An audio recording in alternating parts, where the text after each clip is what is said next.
Friend हम लोग अगले वीडियो में 22 तक क्लियर किए थे। ये दूसरा वीडियो है इसका, ठीक है।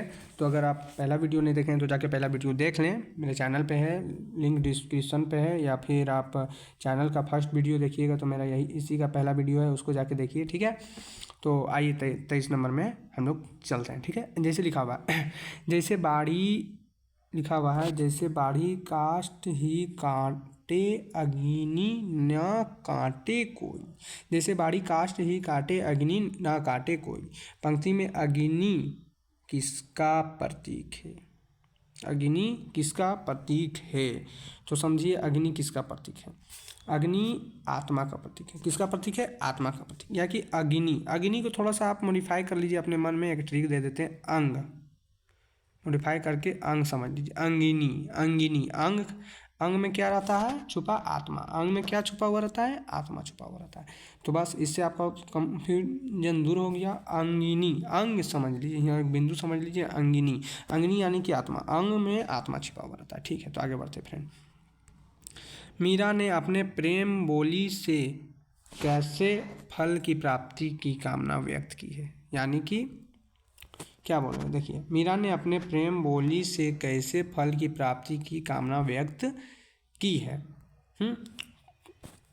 अपने प्रेम बोली से कौन सा अपना मन का मतलब प्राप्ति की कामना व्यक्त की है। ध्यान दीजिए कौन सा किया है? आनंद फल। कौन फल? आनंद फल। आनंद फल इसका राइट आंसर हो जाएगा, ठीक है। आनंद फल इसका राइट आंसर हो जाएगा, क्योंकि देखिए मीरा कर्म तो फल नहीं का सोचा नहीं होंगे, पुण्य का भी नहीं सोचेंगे, मोक्ष का भी नहीं सोचेंगे। कोई भी सोचता है, कोई भी, आप भी सोचते हैं कि हम भी आनंद में रहें, तो मीरा ने भी सोचा है आनंद फल का, ठीक है। तो बस इससे भी आपका कंफ्यूजन दूर हो गया होगा। अब आइए 25 में, माँ। माँ की जिसकी स्नेह धारा में कौन सा अलंकार है? ध्यान दीजिएगा, माँ की जिसकी स्नेह धारा में कौन सा अलंकार है? उपमा, उपमा नहीं होगा, प्रत्यक्षा नहीं होगा, श्लेषमा नहीं होगा, रूपक होगा। क्या होगा? रूपक। अब बोलिएगा कि रूपक कैसे होगा, तो मैं उसका भी बता दे रहा हूँ, ध्यान दीजिएगा। कहीं भी आपको तुलना किया जाए, क्या किया जाए? तुलना, तुलना किया जाए तो सटीक आप समझ लीजिएगा रूपक है। जहाँ भी तुलना आ जाए, तुलना किया जाए तो सोच लीजिए रूपक है। देखिए यहाँ का माँ की जिसकी स्नेह धारा, माँ की जिसकी स्नेह धारा, माँ को स्नेह धारा से तुलना किया जा रहा है। क्या किया जा रहा है? तुलना किया जा रहा है, इसीलिए रूपक होगा, ठीक है। अगर आप अलंकार नहीं पढ़े हैं तो अलंकार का भी मैं वीडियो लाऊंगा, आप कमेंट कीजिएगा तो, ठीक है। तो रूपक होगा जी, मतलब तुलना जहाँ हो जाएगा समझ लीजिए रूपक होगा, ठीक है। इसका भी आप कंफ्यूजन दूर हो गया। अब चलिए आगे। चंपा काले काले अक्षर नहीं चिन्हती है। क्या है? चंपा काले काले अक्षर नहीं चिन्हती है, चिन्हती। शीर्षक में विशेषण क्या है? विशेषण बोल रहा है। क्या बोल रहा है? विशेषण बोल रहा है। चंपा काले काले अक्षर, विशेषता क्या है इसका? काला काला है विशेषता, बस टिक मार देना है, आ जाना है तुरंत, बस आपका 1 नंबर कोई छीनेगा नहीं। तो आइए फिर अब, सपनों का मार न सपनों का मर जाना किस प्रकार का प्रयोग है? सपनों का मर जाना किस प्रकार का प्रयोग है? लाक्षणिक प्रयोग है या फिर व्यंग्यात्मक, अभिधात्मक, इनमें से कोई नहीं। इसका सटीक आंसर होगा लाक्षणिक।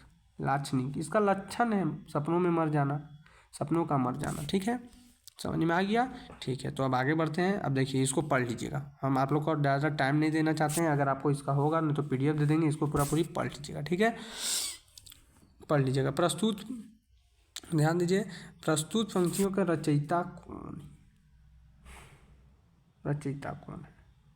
इसको आपको पढ़ना पड़ेगा पूरा। ये कौन सा कहानी से लिया गया? हजारों हजारों माँ बाप, लेकिन गुनाहगार के चारों अन्याय अत्याचार की तरह तरह धांधलियाँ देखकर भी चुप बैठा करते हैं जैसे तुम। ये कौन सा पाठ से लिया गया है? ठीक है, तो यह कौन सा पाठ से लिया गया है? मुन्नू भंडारी का पाठ है। कौन, किनका पाठ है? मुन्नू भंडारी का पाठ है। तो इसको समझिएगा, मुन्नू भंडारी का पाठ है, टिक मार दीजिएगा, ठीक है। एक बार पढ़ लीजिए, बहुत ही ज़्यादा समझ में आने वाला है।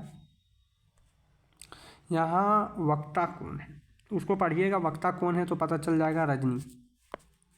मुन्नू भंडारी, देखिए मुन्नू भंडारी यहाँ पर मुन्नू भंडारी ने ये रजनी जो है, जो वक्ता कौन है? रजनी, ठीक है। रजनी ध्यान में आ गया, रजनी। इसमें वक्ता यानी कि सबसे ज़्यादा कौन प्रयोग किया गया है? रजनी, ठीक है, रजनी में आप टिक मार दीजिएगा। अब फिर आ जाइए, इस गद्यांश के केंद्र में कौन सी समस्या है? इस गद्यांश के केंद्र में कौन सी समस्या? स्वास्थ्य का समस्या तो था नहीं, बेरोजगारी का समस्या था नहीं, शिक्षा गरीबी शिक्षा का समस्या था, क्योंकि वहाँ पर जो मोहन था वो टीचर के पास जाता था, टीचर उसे मतलब बोलते थे कि मैथ का क्लास पढ़ो, मतलब मैथ का क्लास करोगे तभी तुमको नंबर देंगे, तो वही शिक्षा का समस्या था। ठीक है, समझ में आ गया।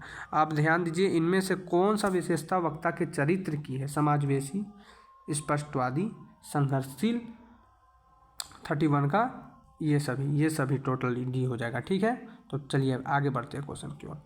नमक का दरोगा कहानी में है, नमक का दरोगा कहानी में है, धन के रूप में धर्म की जीत, धर्म के रूप में धन की जीत, धन के ऊपर धर्म की जीत, धर्म के ऊपर धन की जीत। तो ये थोड़ा सा आपको कंफ्यूज करेगा, लेकिन आप ध्यान से दीजिएगा, धन के ऊपर धर्म की जीत हुई थी इसमें। ठीक है, तो इसका सही साइन हो जाएगा, मतलब सही टिक हो जाएगा, इसमें हो जाएगा। ठीक है, तो आइए आप 33 में आइए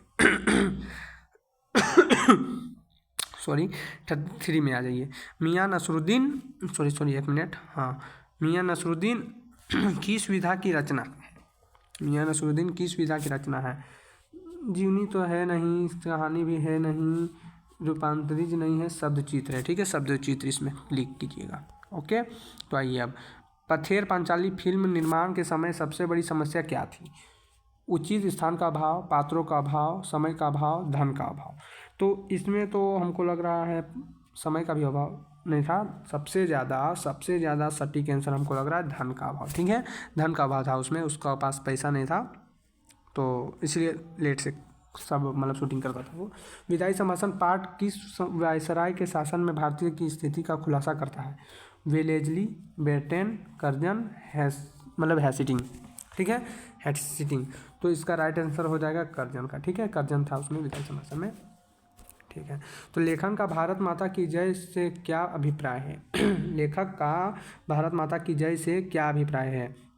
यहाँ की धरती की समृद्धि, ठीक है, यहाँ की कृषि की संपन्नता, यहाँ के लाखों करोड़ों लोगों का जय, इनमें से कोई नहीं। सटीक आंसर ये हो जाएगा, यहाँ के लाखों करोड़ों लोगों की जय। तो आइए, लता मंगेशकर में से पहले किस विख्याता गायिका का चित्रपट संगीत में अपना जमाना था? शमशाद बेगम, नूरजहां, सुरैया, राजकुमारी। तो ये सब हमको मालूम है कि ये क्वेश्चन अब छप चुका है, मतलब यही क्वेश्चन ज़्यादा हमको इम्पोर्टेंट लग रहा है। नूरजहां याद करके रखिएगा, लता मंगेशकर के पहले ही जो गाते थे नूरजहां थे। ठीक है, तो इतना याद करके रखिएगा। भारतीय चित्रपट संगीत के क्षेत्र में स्वर कोकिला के नाम से विख्यात गायिका कौन थी? स्वर कोकिला के विख्यात नाम से कौन थे? ये तो लता मंगेशकर बहुत कोई जानते होंगे। ठीक है, तो लता मंगेशकर में क्लिक कीजिएगा, हमको मालूम है, सबको क्लिक करेंगे। स्वर कोकिला के नाम से लता मंगेशकर थे। ठीक है, तो अगला क्वेश्चन, कुई की चिनाई करने के लिए किस घास का उपयोग किया जाता है? किस घास का उपयोग किया जाता है? खीप घास, दूब घास, जूट घास, वेलवेट घास। ध्यान दीजिएगा, कुई की चिनाई करने में, जो चिनाई यानी कि चुनता उनता होगा, वही बात है। ठीक है, तो ये हमको समझ में नहीं आया है, तो भी मैं बता क्या दे रहा हूँ, चीप घास है। ठीक है, इसमें इसका आंसर, राइट आंसर चीप घास है। ठीक है, अब लास्ट, इस वीडियो का लास्ट क्वेश्चन है, कुई की चिनाई करने वाले को क्या कहते हैं? मजदूर, मिस्त्री, चेलवांजी, चेजा। अब इसमें तो दो को कंफ्यूज रहेंगे, चेलवांजी में, चेजा में।